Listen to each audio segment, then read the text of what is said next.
Hadisnya dari Wasi' bin Habban, dari Abdullah bin Umar, ya, radhiyallahu anhuma,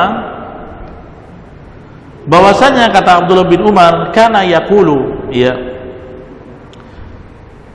manusia banyak mengatakan, idza qa'adta ala hajatika, kalau kamu sedang duduk buang hajat, fala tastaqbilil qiblah, jangan menghadap kiblat, maksudnya ke Ka'bah, wala Baitul Maqdis, jangan juga menghadap ke arah Masjid Baitul Maqdis, maksudnya ke Syam.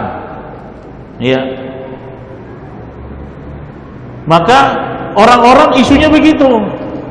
Tapi Abdullah bin Umar yang merupakan salah seorang sahabat yang intens, dia menghimpun hadis Nabi, bahkan mencatat, ingat kan? Dulu awal-awal kita pernah bahas Abdullah bin Umar ini sampai disegani Abu Hurairah. Kenapa? Wa huwa yaktub wa ana la aktub. Kata Abu Hurairah, dia itu kebiasaannya menulis apa yang Nabi lakukan, direkam dalam tulisan, sementara saya tidak. Makanya Abu Hurairah kalau dia ragu, dia tanya kepada Abdullah bin Umar atau rujuk ke catatan hadisnya. Nah, tiba-tiba orang gelimpangan ngomong, ya innan nas yaqulun, masyarakat, kalau kamu mau duduk untuk buang hajat, jangan mengarah ke kiblat, jangan mengarah ke Baitul Maqdis. Ini yang ngomong pertama namanya Wasi' bin Habban, seorang tabi'in. Makanya riwayatnya dari Nabi, dari Ibnu Umar, dari Wasi' bin Habban, dari Nabi ke sahabat ke tabi'in. Nah, tiba-tiba faqala Abdullah bin Umar, tiba-tiba Abdullah bin Umar jelasin, ini yang masyarakat bicarakan, tidak boleh arah Ka'bah, nggak boleh ke arah Baitul Maqdis. Ibnu Umar mengatakan, laqad irtaqaitu yauman, satu hari aku pernah manjat, ya, ala dhahri baitin lana, ke rumah salah seorang keluarga saya. Siapa? Hafsah. Tahu kan Hafsah? Siapa Hafsah? Adik beradik dengan Abdullah bin Umar, sama-sama anaknya Umar bin Khattab. Hafsah kan nikah sama Nabi. Jadi kalau si Abdullah bin Umar, adik ipar datang ke rumah kakak, kan biasa. Ya. Nah, waktu itu Abdullah bin Umar lagi ada perlu di loteng, lagi ada keperluan. Makanya kata Abdullah bin Umar, laqad irtaqaitu yauman ala dhahri baitin lana, satu hari aku pernah naik ke lantai atas dari rumah saudaraku. Fara'aitu Rasulullah sallallahu alaihi wasallam, maka saat itu aku melihat Nabi. Rupanya Nabi sedang buang air. Ya, ini dikasih catatan keras oleh para ulama, termasuk Imam Ibnu Hajar dalam Fathul Bari. Ini bukan Abdullah bin Umar nak mengintip-ngintip Rasul. Jangan salah kaprah. Karena Abdullah bin Umar naik loteng ada masalah, sama kayak Anda juga. Kalau ada suara tikus naik manjat ke atas. Bukan, ngapain pula laki-laki ngintip laki-laki? Ya. Penasaran gimana Nabi pipis? Tanya aja sama Aisyah. Ngapain namanya ngintip-ngintip? Ini dikasih catatan keras. Takutnya orang nggak paham ini. Bahkan Imam Ibnu Hajar mengatakan Abdullah bin Umar tuh punya hajat sendiri, nggak sengaja. Dia lihat Nabi, dan kalau nggak ada kandungan hukum syariat, nggak bakalan dia share ini. Kalau nggak ada hukum fikihnya, nggak mungkin. Tapi karena ini berkaitan hukum fikih, dan waktu itu yang terlihat dari jauh, bukan kelihatan Nabi jelas dengan kemaluannya, tidak. Yang kelihatan cuma dari jauh, bentuk dari jauh saja. Maka kata Ibnu Umar, aku melihat Nabi ala labinataini, duduk atau menginjak dengan batu bata. Jadi Nabi itu pakai batu bata sebagai pijaan. Nah, ini sunnahnya. Pijaan kita BAB itu harus agak lebih tinggi gitu. Ya, ini di bab khusus Imam Bukhari menulisnya. Bab buang air besar di atas batu bata gitu.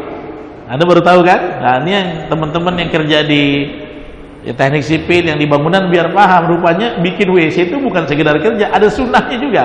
Makanya WC kita kan kadang agak nongol ke atas. Ya, agak nongol ke atas.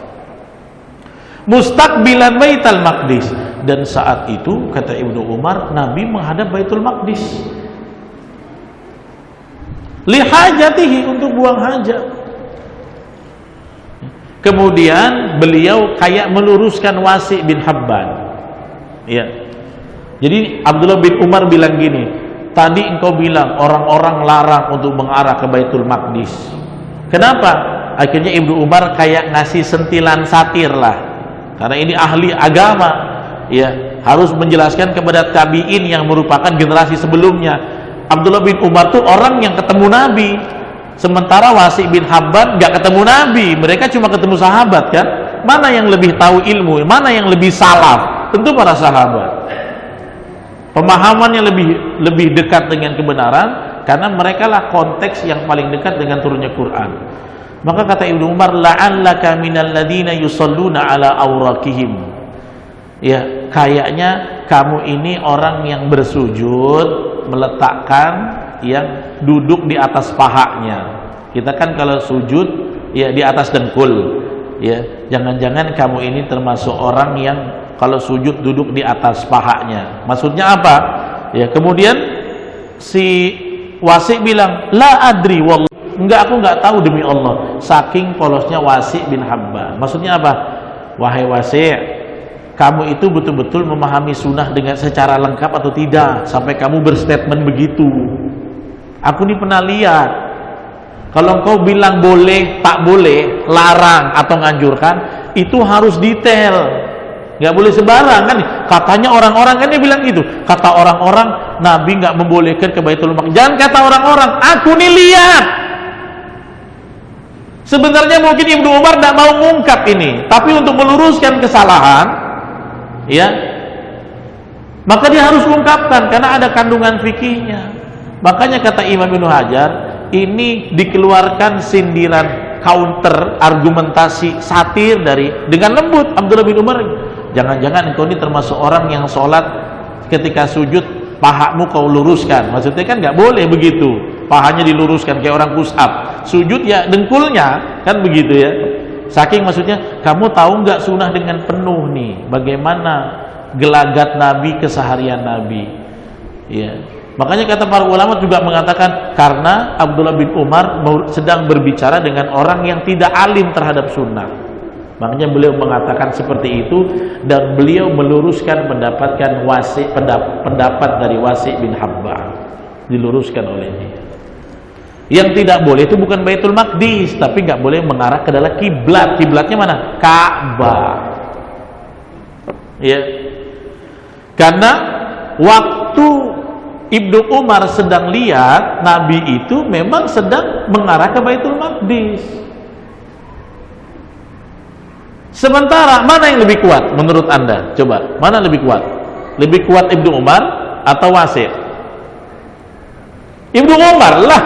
Wasi' cuma katanya, innan nas yaqulun, manusia mengatakan. Sementara Ibnu Umar musyahadah, lihat langsung. Ini dalam ilmu perawi bisa gugur ini statementnya Wasi'. Kenapa? Karena dia katanya.